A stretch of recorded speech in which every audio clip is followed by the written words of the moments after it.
Hi everyone, welcome to my channel. In this tutorial, I'm going to guide you how you can log in into your WhatsApp account.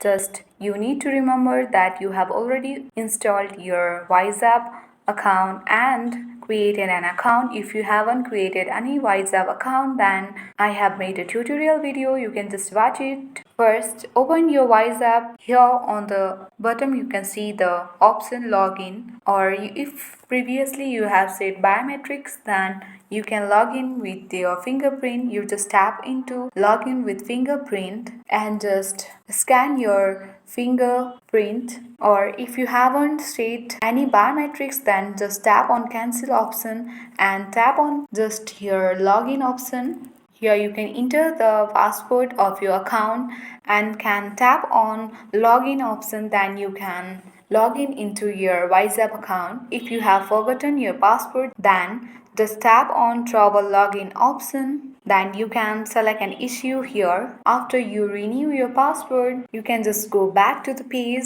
from the arrow above. Here you can see on the top left, tap on it. Then you can enter the new password and can tap on login. So this was it guys. If you find this video useful, then don't forget to give a thumbs up. If you are new to my channel, then don't forget to subscribe my channel for new tutorial videos. Thank you.